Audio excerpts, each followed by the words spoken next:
I make the flirty eye at you. It's Sunday morning on CBS, and here again is Jane Pauley.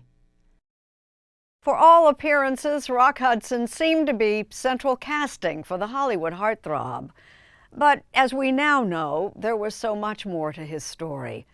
Tracy Smith looks back at the life and legacy of Rock Hudson.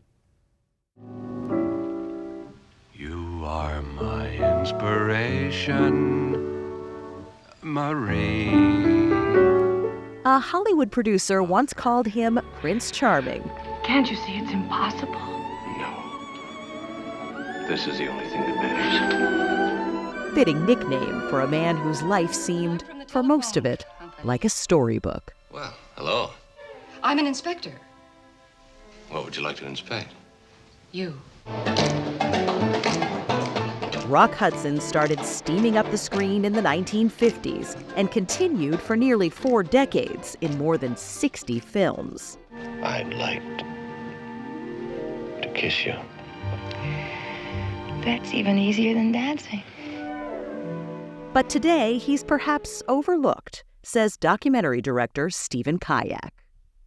Why do you think his name is not up there with the James Deans and the Marilyn Monroes? I don't know. I think it's partly because the legacy ends up just being, oh, Rock Hudson was that actor who died of AIDS. The Rock was an icon. He was by far the biggest star in Hollywood.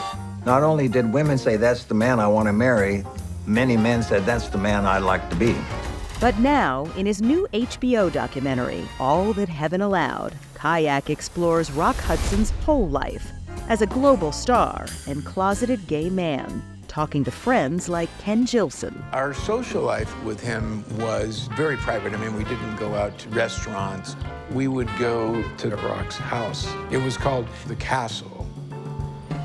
Yes, Prince Charming really did call his home the Castle, a Beverly Hills mansion that must have seemed a million miles away from Winnetka, Illinois, where Hudson grew up as Roy Fitzgerald. I could never freely say, I'm going to be an actor when I grow up. Yeah. Because that's sissy stuff. He comes from a very modest background. Biographer Mark Griffin says when Roy from Illinois met notorious Hollywood agent Henry Wilson, the first thing he did was change his name to a manly Rock Hudson. And then you have to groom the person to match the name, as it were. And Rock really was Henry Wilson's most successful creation by far. He molded him into exactly what America was looking for. Yeah, perfect archetype for American masculinity at that time. It's been so long. Much too long. He was paired with the biggest stars, Jane Wyman in Magnificent Obsession. Hello? Morning, Miss Mara. And 3 movies with Doris Day, starting with Pillow Talk. Look, I don't know what's bothering you, but don't take your bedroom problems out on me. I have no bedroom problems. There's nothing in my bedroom that bothers me. Oh, that's too bad. In real life, Hudson was dating men like Lee Garlington. We were ordered never to have our picture taken together because somebody would know that we were gay.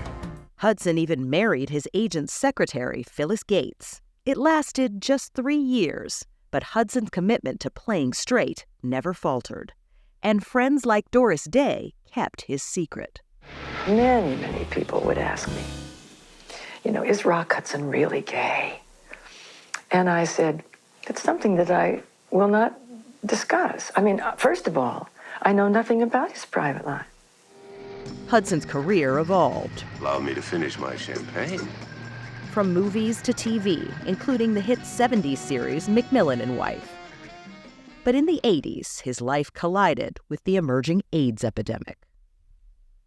I was asked to see a celebrity patient, Rock Hudson, and determined, in fact, that he did have AIDS. I guided him as best I could. It was still the Dark Ages, and so everyone was afraid. There was a lot of fear. There was a lot of denial. And I think his way of coping was just to keep working and to deny that anything was wrong. Because no one knew in those days. Nobody knew what was going to happen. As his health worsened, Hudson took on one last role with one last leading lady, Linda Evans on Dynasty. As the documentary tells it, his diagnosis was still a secret to everyone, including her. But he was so much thinner and didn't look like he felt good. Shoulder. At a time when some feared that kissing could transmit the virus that causes AIDS, the script called for just that. I'm fine. They wanted it to be passionate, and it didn't end up being that. How was he kissing you? Very timidly, very unromantically. And I knew he knew how to kiss passionately. And that's why I was surprised. He's a fine actor. He knows what he's doing. So it was confusing. Tonight, David Dow reports another case of AIDS has been confirmed, affecting the most well-known victim yet.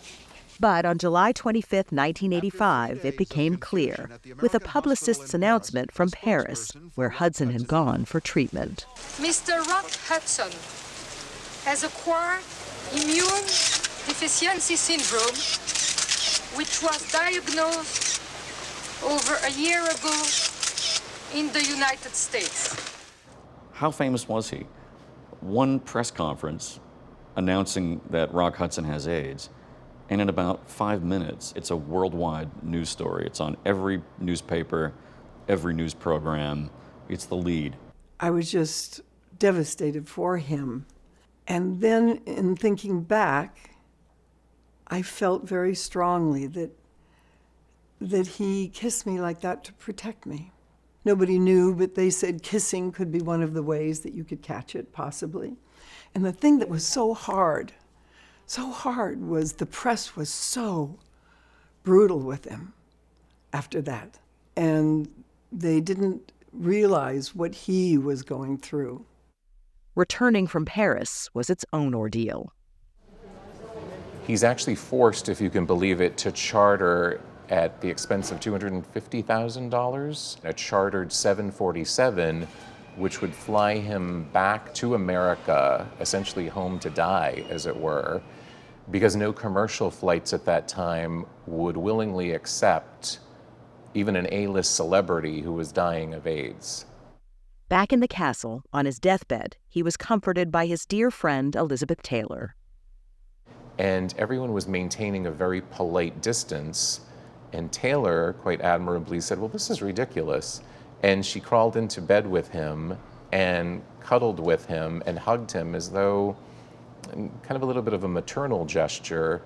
Elizabeth Taylor became a leader in the fight against AIDS, and, Griffin says, Rock Hudson played a vital role. Because everyone knew Rock Hudson, now everyone in the world knew somebody who had AIDS. And suddenly there was public interest. So is it fair to say that there was AIDS before Rock Hudson, AIDS after Rock Hudson? It was Rock's own physician who said Rock Hudson was the single most influential AIDS patient in history because he changed the way that the disease was perceived. Rock Hudson died at age 59 on October 2nd, 1985. Just a few weeks earlier, he'd sent a note to be read aloud at an AIDS fundraiser. I am not happy that I am sick. I am not happy that I have AIDS. But if that is helping others, I can at least know my own misfortune has had some positive worth.